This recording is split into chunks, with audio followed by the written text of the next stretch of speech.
Como sabemos, pues estamos en la serie de Cristología, la doctrina de Jesucristo, y hoy en día pues terminaremos con la ayuda del Señor, la deidad de Jesucristo, el tema de la deidad de Jesucristo. Deidad identifica a Jesús como Dios, amén.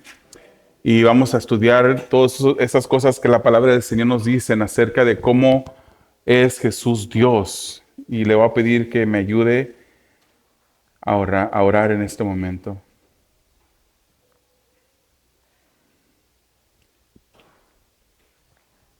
Delante de ti estamos, Señor, y sabemos, Padre, que tu misericordia es grande y tu bondad. Y en ese conocimiento y recordando esa grandeza, Padre, ese regalo que tú nos has dado, nos acercamos ante el trono de tu gracia en este momento para pedirte que tú, Señor, que tú seas en esta noche el que hable. Padre, que tú seas en este momento, Padre, abriendo nuestra mente, nuestro entendimiento, Señor, a las grandezas de quien tú eres. Señor, te doy gracias por permitirnos estar aquí. Te pido, Padre, que tú seas el que lleve a cabo, Señor, todo lo que se diga, que tú controles, Señor, en todo momento, toda situación, todo pensamiento, Señor, y que podamos al final de este estudio, mientras que vemos la deidad de Jesucristo, poder ser asombrados, poder ser maravillados, poder, Señor, ser afirmados en esa fe que tenemos en tu Hijo. Pedimos, Padre, en ese momento que hagas tú estas cosas para tu gloria en el nombre de Jesús. Amén. La idea de Jesucristo, hermanos. El Nuevo Testamento nos dice que Jesucristo es igual, es idéntico a Dios, y pues la semana pasada comenzamos este pasaje o este estudio de la deidad de Jesucristo, y queremos ver cómo Jesucristo tiene los mismos atributos, habilidades que Dios mismo. No voy a detenerme mucho en la primera parte del mensaje, pero sí quisiera de este estudio, la primera parte, dar un repaso breve y rápido. Sabemos que Jesucristo es conocido como el Hijo de Dios, el cual es distinto al Padre y es distinto al Espíritu Santo. En eso conocemos que existe la Trinidad en tres personas. Dijimos la semana pasada, no hay manera de poder explicarlo con palabras humanas. No hay ni siquiera la habilidad de poder entenderlo a totalidad. Simplemente, hermanos, sabemos que la palabra del Señor presenta un Dios que es trino, un Dios revelado como Padre, tres personas diferentes, no que a veces se manifiesta como uno y luego como otro, sino que son tres distintas personas en el Padre, el Hijo y el Espíritu Santo. Y esa doctrina no se puede ni explicar a totalidad, ni tampoco puedo decir que tampoco se puede entender a totalidad. Pero es así como la palabra nos enseña, y tenemos una confianza en las Escrituras, hermanos. Tenemos la confianza que el Señor ha preservado su Escritura, su palabra, por todas las edades, hermanos, y que es confiable. Lo que tenemos frente a nosotros es confiable, y si Dios se presenta como un Dios que es trino, así nosotros lo entendemos. La situación que hay en diferentes lugares que tratan de encapsular en el razonamiento humano a un Dios que es infinito. Tratan de entender con una mente que es finita a un Dios infinito, y no se puede hacer eso. No podremos jamás entender a totalidad quién Dios es. Hermanos, pues para el judío, la divinidad solamente le pertenecía a Jehová, a Dios, a ese Dios que hablaba con Moisés, que se escuchaba y se miraba cuando los estruendos caían sobre el monte, se escuchaba esos estruendos. Eso es lo que los judíos pensaban. Ese es Jehová, Dios. Para ellos no hay una segunda persona ni una tercera persona de la Trinidad. Para ellos el conocer a Dios es conocer a Dios como una sola persona. Y por eso ellos en Deuteronomio 6:4 aprenden el Shema. Escucha, oh Israel, el Señor es nuestro Dios, el Señor uno es. Y es un texto favorito para los universitarios. Ellos sacan ese texto. Y cuando un universitario le diga a usted, el Señor, nuestro Dios, uno es, usted dígale, amén. Él es uno nada más. No creemos en tres dioses, no creemos en un cuerpo con tres cabezas. No, creemos en un solo Dios, pero que se ha revelado en tres personas. Se ha revelado en tres personas claritamente. El Hijo, hermanos, hablando solamente del Hijo, que es una persona de esa Trinidad, de esas tres personas dentro de la Trinidad, el Hijo tiene lo que se le llama una unión hipostática, algo que hace que en esa unión hipostática tenga dos naturalezas, una naturaleza humana y una naturaleza divina. Dios, Jesús Dios, es 100% Dios, 100% hombre. Y esas dos naturalezas del Hijo son inseparables. No están mezcladas, hermanos, no se mezclan una con la otra. Son distintas, pero están unidas. Son distintas y son inseparables. El Hijo de Dios siempre fue Dios, hermanos, pero no siempre fue ¿qué? Siempre fue Dios, pero no siempre fue hombre. ¿Cuándo es que la naturaleza humana del Señor Jesucristo vino a ser? A partir de la concepción. Amén. Es muy importante, hermanos, que entendamos que es a partir de la concepción. Es por eso, hermanos, que el día de hoy nosotros defendemos a la vida sin nacer. El cristiano, hermanos, debe de tener esa postura bien firme. Que el bebé no es bebé, ni es vida humana, ni está criado a la imagen de Dios desde el momento que sus ojos miran la luz. Es un ser que Dios ha creado a su imagen desde el momento de la concepción. Y en ese momento de la concepción es cuando el hombre, la naturaleza humana del Hijo de Dios viene a ser, es formada. El Hijo tomó forma de hombre, hermanos. Y vimos la semana pasada beneficios en Hebreos capítulo 2, 17, cómo Él se hizo como nosotros para probar nuestras luchas, para poder entender por lo que nosotros pasamos. Pero sobre todo, hermanos, se hizo hombre para poder morir. Porque se necesitaba de un hombre que fuese perfecto, de un sacrificio perfecto, que muriese en la cruz como una ofrenda por los pecados de la humanidad. Hermanos, nosotros todos hemos nacido con nuestra naturaleza humana, caída, pecaminosa.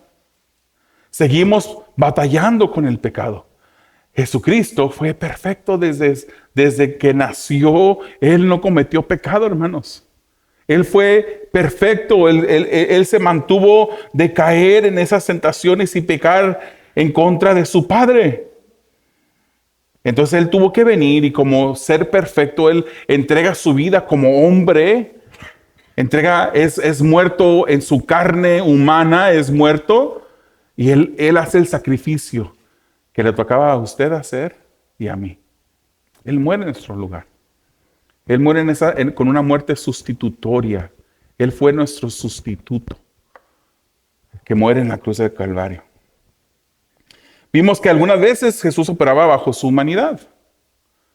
A veces operaba bajo su divinidad. La palabra de Dios nos dice que Él se cansaba, que Él tenía sed, hermanos. En una ocasión, un niño me preguntó, ¿y Jesús iba al baño? Sí, Jesús iba al baño también. Él tenía un cuerpo humano con todas las funciones humanas. Él sudaba, Él se cansaba, Él tenía sed, Él tenía hambre, le daba hambre. Él fue verdaderamente hombre. Pero a veces operaba bajo su divinidad. Y cuando, un ejemplo que vimos la semana pasada, es cuando resucita a Lázaro, Él está operando bajo su divinidad. Él multiplicó los peces y panes, obrando bajo su divinidad. Ya sea, hermanos, en su divinidad o en su humanidad, cuando Jesús actuaba, Él actuaba desde una sola persona, porque Él no tiene diferentes personalidades, Él es una persona, una personalidad, pero con dos naturalezas, una humana y una divina. Amén. Estamos entendiendo hasta ahorita, ¿verdad? El Hijo, hermanos, permanece Dios hombre para siempre, dijimos la semana pasada. Su humanidad es permanente. Él resucitó en su humanidad. Los discípulos lo miraron. Cuando se iba, en Hechos capítulo 2, vimos cómo se les dijo a esos varones, de esa misma manera como Él se va, de esa misma manera volverá, en una manera física. Hechos 1:11, perdón. Hechos 1:11. Este mismo Jesús que ha sido tomado de ustedes al cielo, vendrá de la misma manera, tal como lo han visto ir al cielo. Su resurrección y ascensión física corporal afirma, hermanos, que Él mantendrá su naturaleza humana en unión hipostática con su naturaleza divina por siempre. Luego leímos Juan capítulo 1, versículos 1 al 3, hermanos. Si usted quiere ver esa divinidad de Dios plasmada en las hojas de las Escrituras, yo creo que ese es uno de los versículos o capítulos, perdón, que más claramente nos dan a entender esto. Vamos a leerlo. En el principio dice, ya existía el Verbo, y el Verbo estaba con Dios, y el Verbo era Dios. Él estaba en el principio con Dios, todas las cosas fueron hechas por medio de Él, y sin Él nada de lo que ha sido hecho fue hecho. Ahí estaba Jesús. No fue el primer ser creado, ¿verdad que no? ¿O sí? ¿Fue el primer ser creado? No, porque Él fue el creador, Él es el creador. Todas las cosas, dice el versículo 3, todas las cosas fueron hechas por medio de Él, y sin Él nada de lo que ha sido hecho fue hecho. Más adelante, en el versículo 11, dice que a los suyos vino y los suyos no le recibieron. Pero a todos los que le recibieron les dio el derecho de llegar a ser hechos hijos de Dios. Es decir, a los que creen en su nombre. No a los que tienen un conocimiento intelectual de un Jesús que sí caminó a esta tierra, sino a aquellos que han creído. Y el que ha creído verdaderamente en el Hijo del Hombre, le sigue. El que ha creído verdaderamente en el Hijo del Hombre, su vida ha sido transformada. No somos igual. Y el versículo 13 el 12, pero a todos los que le recibieron les dio el derecho de llegar a ser hijos de Dios. Es decir, a los que creen en su nombre, que no nacieron de sangre ni de voluntad de la carne, ni de la voluntad del hombre, sino que nacieron de la voluntad de Dios. ¿Sabía usted, hermano, que hemos nacido por voluntad de Dios? Usted y yo tenemos vida nueva, hemos sido renacidos por la voluntad de Dios. ¿Sabía usted que usted solamente lo único que contribuyó para esta salvación en su vida fue una necesidad, una discapacidad espiritual? El pecado que traíamos con nosotros hizo necesaria que Dios nos salvara por su voluntad. Y el Verbo se hizo carne, dice, y habitó entre nosotros, y vimos su gloria, gloria como del unigénito del Padre. Ese es Jesús, hermanos. Un Jesús que estaba lleno de gracia y de verdad. Nadie ha visto jamás a Dios. Al Padre nunca lo ha visto, hermanos. En cierta manera podemos entender esto, que aunque vieron a Jesús, y Jesús era Dios, vieron a Jesús en veladamente, digámoslo así. Veladamente por el cuerpo que cubría la divinidad completa de Jesucristo. Entonces, aquí el versículo 18 dice, nadie ha visto jamás a Dios. Y algunas personas dirán, entonces, si Jesús es Dios, y aquí dice que nadie ha visto jamás a Dios, entonces, ¿quiere decir que Jesús no es Dios? No, Jesús es Dios. Ya lo dijo el versículo número 1. Él es Dios. Pero en su humanidad, Él tenía su carne, velaba su divinidad, en cierta manera, si podemos decirlo así. Nadie ha visto jamás a Dios, el unigénito Dios, que está en el seno del Padre. Él lo ha dado a conocer. Y vimos a través de diferentes pasajes, hermanos, viendo los diferentes nombres de Jesús, de Jesucristo. Ya vimos que Juan 1:1 lo llama, ¿qué lo llama? Dios. Amén. En Juan 20:28 vemos cómo Tomás le dice, Señor mío y Dios mío. Señor mío y Dios mío. Él es Dios. Fuimos también a través de los pasajes de Juan capítulo 10, donde se le llama Hijo de Dios. Otro nombre de Jesucristo, que se refiere a la posición, no al origen. La posición es el Hijo de Dios. El Hijo. Nosotros conocemos a Dios como Padre, Hijo, Espíritu Santo. ¿Quién es el mayor, hermanos? ¿Quién es el mayor de los tres? Todos son iguales. Qué bueno, muy bien. Todos son Dios. Ninguno es menor en importancia, ni en poder, ni porque sea más importante uno que el otro, ¿verdad? Todos son iguales. Sin embargo, vemos cómo Dios Hijo se somete a Dios Padre, cómo Dios Espíritu Santo se somete a Dios Hijo. Porque en Dios, hermanos, ha de encontrarse siempre una unidad y también un orden. Amén. ¿Usted cree que en el matrimonio el hombre es mayor que la mujer? Cuidado, varones, no van a decir algo que los metan problemas. No, nosotros no somos mayores a nuestras esposas.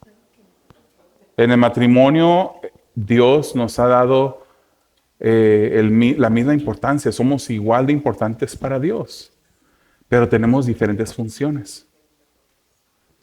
No es posible, hermanos, que de repente vemos mensajes, digamos, cerquita del Día del Padre, ¿no? Y vemos a alguna mujer que se ha esforzado y se le reconoce por su esfuerzo de haber criado a lo mejor hijos sin un padre en casa. Y de repente dicen, yo he sido madre y padre para mis hijos. No, no pueden ser. Como tampoco un hombre puede ser madre y padre para sus hijos. Bueno, pero ese es otro punto. Es otro punto. El hecho, hermano, está aquí que el hijo, él se somete al padre, así como nos pide también a nosotros que nosotros como varones nos sometamos a él. Y pide a la mujer que se someta al esposo.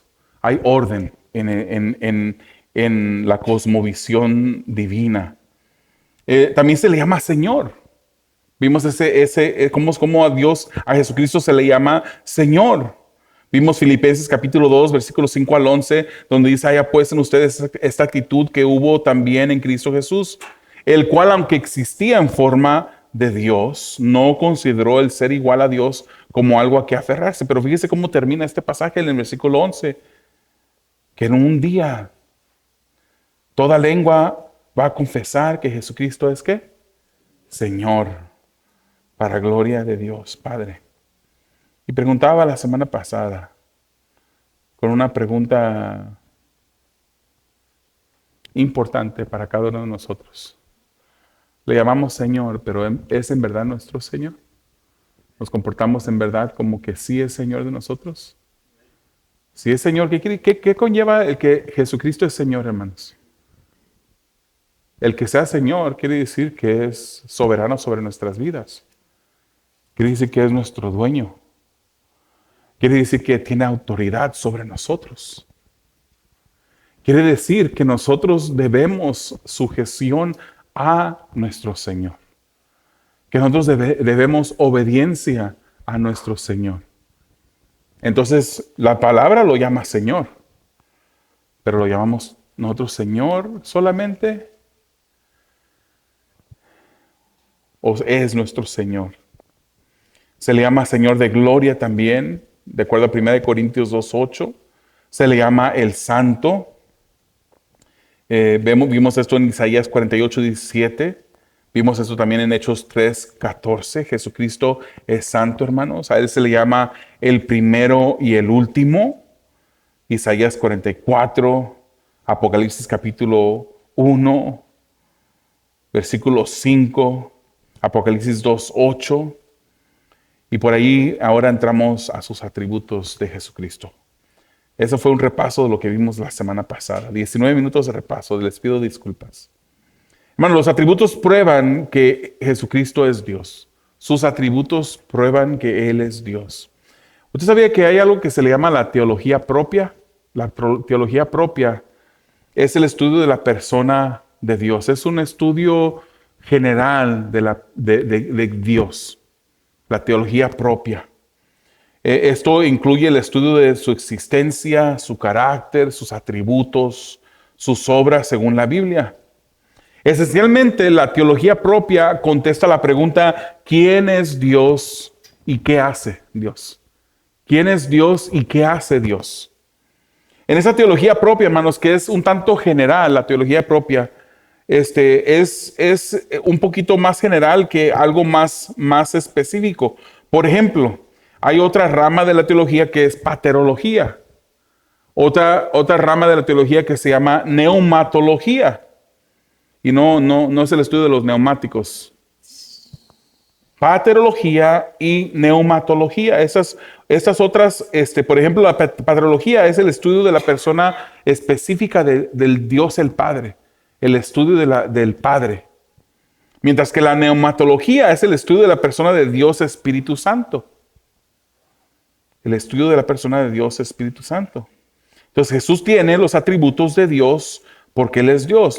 Aquí nosotros estamos estudiando Cristología porque estamos viendo la persona de Jesucristo. Y un atributo de Jesucristo, hermanos, es que Él es eterno, como Dios es eterno. Él es eterno. Vamos a Isaías capítulo 9, versículo 6, nos dice, porque un niño nos ha nacido, un hijo nos ha sido dado, y la soberanía reposará sobre sus hombros, y se llamará su nombre admirable, consejero, Dios poderoso, Padre eterno, príncipe de paz. Príncipe de paz, Padre eterno. Ese niño, esos son los títulos de ese niño. Los nombres que identifican sus atributos. Juan capítulo 1, versículo 1 nos dice que Él es Dios y que Él existió desde la eternidad, desde el principio Él ya existía, ya era Dios. Otro atributo, hermanos, de nuestro Señor Jesucristo es que Él no cambia. Él no cambia. Él es inmutable. Dios en el Antiguo Testamento es presentado como un Dios que es inmutable. Usted lo puede leer en Malaquías capítulo 3, versículo 6. Pero aquí también en el Nuevo Testamento vemos a Jesucristo como un Dios que es inmutable. Si vamos a Hebreos capítulo 1, hermanos, si vemos el trasfondo, ahí en el capítulo 1 de Hebreos estamos viendo cómo Dios el Padre habla. Es Dios el Padre que está hablando. Y en el versículo 5 del capítulo 1 de Hebreos le dice, Hijo mío eres tú, le dice a Jesucristo, a su Hijo. Y en el versículo 7 le dice, de los ángeles, dice, veamos lo que dice el Padre del Hijo. Perdón, en el versículo 7 dice algo de los ángeles, pero más adelante vemos lo que dice el Padre del Hijo, versículo 8 al 12. Leámoslo juntamente. Léalo conmigo. Pero del Hijo dice, tu trono, oh Dios, es por los siglos de los siglos, y cetro de equidad es el cetro de tu reino. Has amado la justicia y aborrecido la iniquidad, por lo cual Dios, tu Dios, te ha ungido con óleo de alegría más que a tus compañeros. También tú, Señor, en el principio pusiste los cimientos de la tierra y los cielos son obra de tus manos. Ellos perecerán, pero tú ¿qué? Permaneces. Y todos ellos como una vestidura se envejecerán y como un manto los enrollarás. Como una vestidura serán mudados, pero tú eres ¿qué? El mismo, y tus años no tendrán fin. Está hablando primero el Padre de los ángeles y del Hijo dice esto que acabamos de leer. Del Hijo dice, tu trono, oh Dios. El Padre llamándole Dios, ¿a quién? Al Hijo. Jesucristo es Dios, Jesucristo es inmutable, hermanos. Él no cambia. Él es el mismo por los siglos de los siglos. Hermanos, qué bueno es servirle a un Dios que no cambia. De repente, hoy en día ya no es como antes, hermanos. Hoy en día, antes, y no en todos los casos, pero antes la palabra era palabra, ¿verdad? En el tiempo de nuestros abuelos, el que decía, yo te doy mi palabra, no había necesidad de firmar contratos y de dejar un depósito. Decía, si el abuelito decía que en una semana regresaba por esa yunta de bueyes para comprarlos y que le iba a pagar tanto, él llegaba y pagaba lo que había acordado. Y no se echaba para atrás. Hoy en día necesitamos contratos, necesitamos que nos firmen, que nos den depósito. Si usted va a cualquier lugar a tratar de sacar algo a crédito, pues siempre le van a pedir, le van a correr su crédito y su crédito va a ser afectado si usted no paga, porque la gente cambia. Hoy en día uno puede quedar en algo con alguien y esa persona de repente dice, yo no dije eso. Y hasta uno mismo lo podría grabar y decir, mira, en la grabación tú dijiste eso, pero ellos dicen, no, yo no dije eso. Hoy en día, pues somos personas que cambiamos, pero Jesucristo no cambia. Si Jesucristo dijo que va a estar con nosotros todos los días hasta el fin del mundo, Él va a estar con nosotros, hermanos. Aunque no nos sintamos, aunque nos sintamos decaídos, aunque sintamos como que Él ha fallado su promesa, Él no puede negarse a sí mismo. Él sigue siendo fiel. Él sigue cumpliendo lo que Él dice. Él no cambia. Qué glorioso es nuestro Señor Jesucristo, hermanos. Que aparte de ser inmutable, también es omnipresente. Él es omnipresente. Él está en todo lugar. ¿Está aquí en esta noche? Amén. Mateo 28:20 dice, yo estoy con ustedes todos los días hasta el fin del mundo. Yo estoy con ustedes.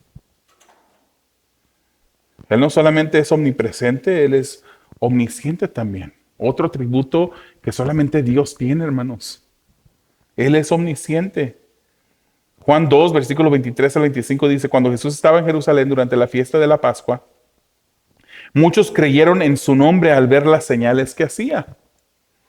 Pero Jesús, en cambio, no se confiaba en ellos, porque los conocía a todos. Los conocía. Y esto nos habla, hermanos, de que conocía al que vendía leche, al que tenía este otro oficio. Él conocía. Él sabía quiénes eran ellos. Y no tenía necesidad de que nadie le diera testimonio del hombre, porque él conocía lo que había en el interior del hombre. Jesús es un Dios omnisciente que todo lo sabe. Él sabe lo que estamos pensando en este momento. ¿Cuándo se irá a acabar? ¿Cuánto tiempo falta? Él es omnipotente también, hermanos. Jesucristo es omnipotente. Lea conmigo Filipenses capítulo 3, versículos 20 al 21. Porque nuestra ciudadanía está en los cielos, de donde también ansiosamente esperamos a un Salvador, el Señor Jesucristo. Fíjese lo que Él hará. Dice, el cual transformará el cuerpo de nuestro estado de humillación en conformidad al cuerpo de su gloria, por el ejercicio del poder que tiene aún para sujetar todas las cosas a Él mismo. Esto identifica poder. Su poder. Él va a cambiar el cuerpo de nuestra humillación de acuerdo en conformidad al cuerpo de su gloria. Él lo va a hacer. Jesucristo lo va a hacer. Él es poderoso. Él no tiene límites, hermanos. Jesucristo es Dios. Jesucristo es Dios. ¿Quiere leer más sobre esto? Puede ir a Apocalipsis capítulo 1, versículo 8. Y una cosa más, hermanos. Otro atributo de nuestro Señor Jesucristo es que Él es perfecto.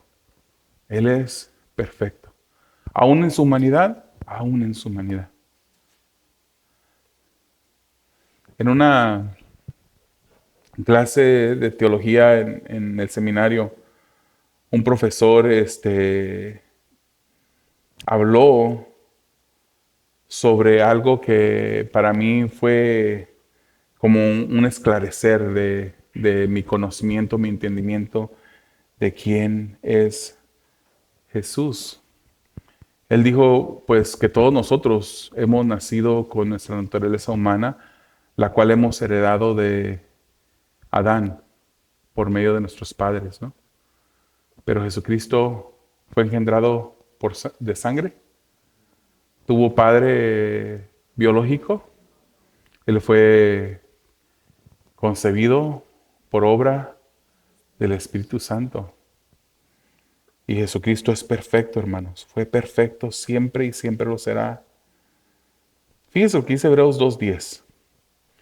Porque convenía que aquel, hablando de Dios, porque tiene una A en la palabra aquel, porque convenía que aquel para quien son todas las cosas y por quien son todas las cosas, llevando muchos hijos a la gloria, hiciera perfecto por medio de los padecimientos al autor de la salvación de ellos. Ahora, si estamos viendo esto, hermanos, puede hasta causar un poquito de confusión y decir, esto nos dice que no era perfecto, sino que lo hicieron perfecto. Pero entendamos bien lo que está diciendo este pasaje. La pregunta entonces es, ¿era perfecto? ¿Siempre fue perfecto o lo hicieron perfecto? Porque ahí pareciera decir que lo hicieron perfecto por medio de los padecimientos. ¿Verdad? Jesús, hermanos, de acuerdo a este versículo, se perfeccionó mediante el sufrimiento. No quiere decir que no era perfecto y que se hizo perfecto por medio del sufrimiento, que antes era imperfecto y que por el sufrimiento se hizo perfecto. No es lo que está diciendo aquí. Como Dios encarnado, hermanos, Jesús ya era perfecto. Pero al decir que lo hicieron perfecto, que aquel para quien son todas las cosas y por quien son todas las cosas, llevando muchos hijos a gloria, hiciera perfecto por medio de los padecimientos al autor de la salvación de ellos. Lo que quiere decir esto es que el sufrimiento y la muerte de Cristo, escuche bien, hermanos, el sufrimiento y la muerte de Cristo lo hicieron perfecto. Es decir, el sufrimiento y la muerte de Cristo lo llevaron a reunir los requisitos para hacer el sacrificio que Dios demandaba como un pago por el pecado. No es que no era perfecto, sino que él reunió los requisitos para hacer el sacrificio, y también dice Hebreos capítulo 7 que aparte de ser el sacrificio también es el sumo sacerdote. A través de la cruz, hermanos, Cristo llevó a cabo la obra de redención, de acuerdo a Hebreos 5:9. Él fue perfecto, hermanos, y esto viene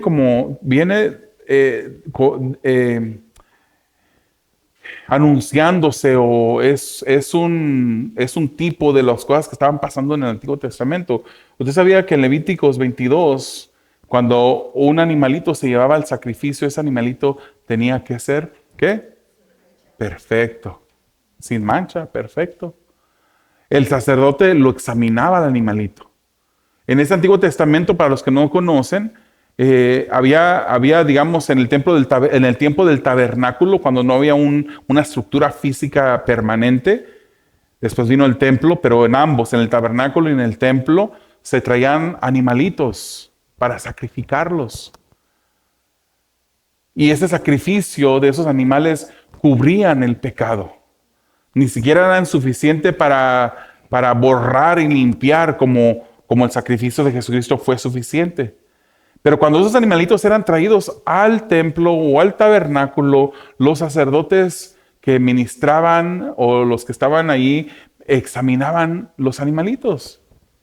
Y si miraban que era un animalito con un ojo raro, que tuviera la piel que pareciera que tuviera infección o que cojeaba, el animalito no era aceptado para el sacrificio, porque tenía que ser perfecto. Es por eso, hermanos, que en Malaquías Dios le llama la atención a las personas, al pueblo que venía y le daba a Dios lo que sobraba. No le daba a Dios lo mejor. Y Dios siempre ha demandado lo mejor, hermanos. Es por eso que ningún hombre, aparte de Jesucristo, podía haber tomado nuestro lugar. Porque un hombre que tomara nuestro lugar era pecador. Y al morir, moría por sus propios pecados. Nosotros, si hubiésemos muerto por nuestros pecados, eso es todo. No alcanzaría. Y aún así, hermanos, aún muriendo por nuestros pecados, ¿a dónde iríamos? Al infierno. Se necesitaba de un sacrificio perfecto en la persona de Jesucristo para poder nosotros ser salvos y que Dios perdonara nuestros pecados. También, hermanos, Jesucristo es presentado en las Escrituras como alguien que es incomprensible. Efesios capítulo 3, versículo 8 dice, a mí que soy menos que el más pequeño de todos los santos, se me concedió esta gracia, anunciar a los gentiles las inescrutables riquezas de Cristo. Y fíjense lo que dice el 19, hay inescrutables riquezas de Cristo. El 19, y de conocer el amor de Cristo que sobrepasa el conocimiento, para que sean llenos hasta la medida de toda la plenitud de Dios. Y usted puede ir también a Isaías 9, Isaías 55, Mateo 11 y Romanos 11 para leer un poquito más de cómo el Señor Jesucristo es incomprensible. Y finalizamos esta noche, hermanos, viendo las acciones de Jesucristo y cómo esas acciones comprueban que Él es Dios. ¿Qué es lo que creó Jesucristo? Eso es una acción, ¿verdad? El crear es una acción. ¿Qué es lo que creó? ¿Mande? Nos dio salvación, los cielos y la tierra. Amén. La salvación, los cielos y la tierra. ¿Qué más creó? ¿Por qué no terminamos rápido? ¿Quién dijo por allá todo? Todo. Él creó todo. Juan 1:3. Todas las cosas fueron hechas por medio de Él. Y sin Él, nada de lo que haya sido hecho fue hecho. Juan 1:10. Colosenses 1:16 también usted puede encontrar más información ahí. En acción también Él controla todas las cosas. Esto lo vimos cuando estábamos viendo en la preexistencia de Jesucristo. Colosenses 1:17 dice, y Él es antes de todas las cosas, y en Él todas las cosas permanecen. Jesucristo también tiene dominio sobre la enfermedad, de acuerdo a Mateo capítulo 4, versículo 23, donde dice que Él iba por toda Galilea enseñando en sus sinagogas, proclamando el evangelio y también sanando enfermos y toda dolencia en el pueblo. En obras también Jesucristo tiene dominio sobre la naturaleza. ¿Se recuerda usted de algún ejemplo en la Biblia? Que no lo pongan todavía para que no dar la respuesta. O alguna de las respuestas. Calmó la tormenta. Él tiene el poder sobre la naturaleza. Eso lo puede usted leer en Marcos capítulo 8. ¿Quién resucitó a Jesucristo?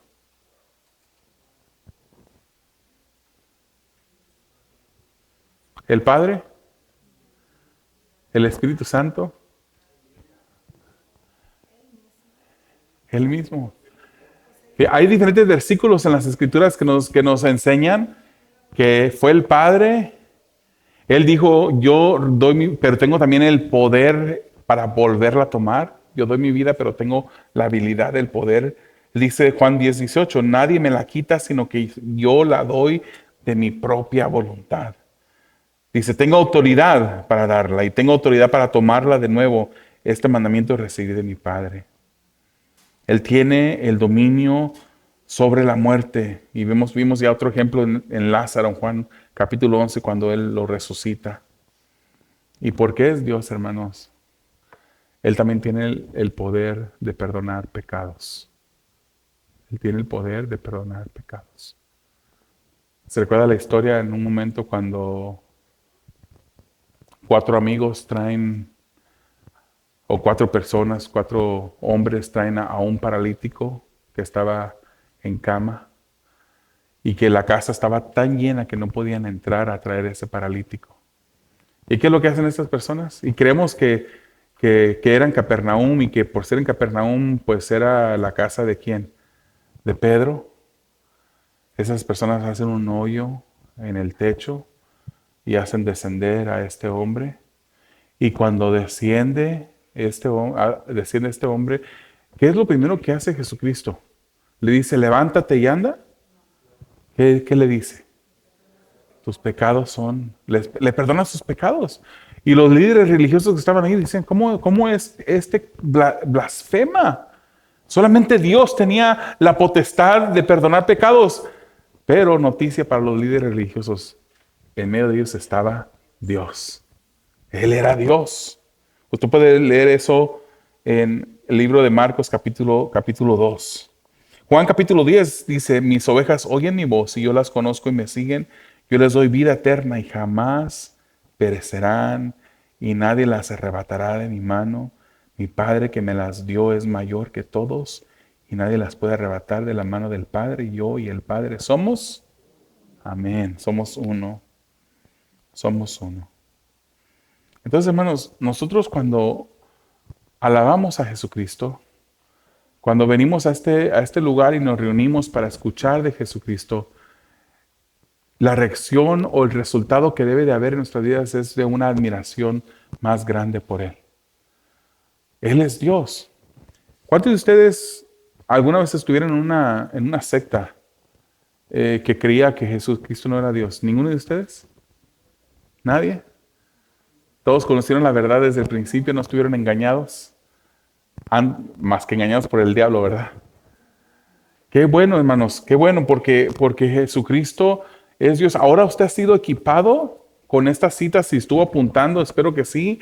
Usted fue equipado para poder estudiar más la persona de Jesucristo y poder defender. Hay cosas, hermanos, que no son, digamos, de primer orden, no son esenciales para la doctrina cristiana.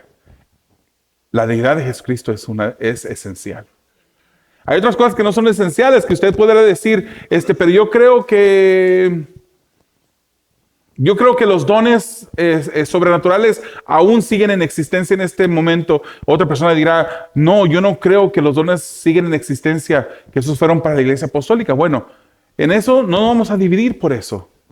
Si usted cree de una manera o de la otra, tenga sus convicciones, conozca la palabra y sepa defender por qué es que usted dice que sí o que no.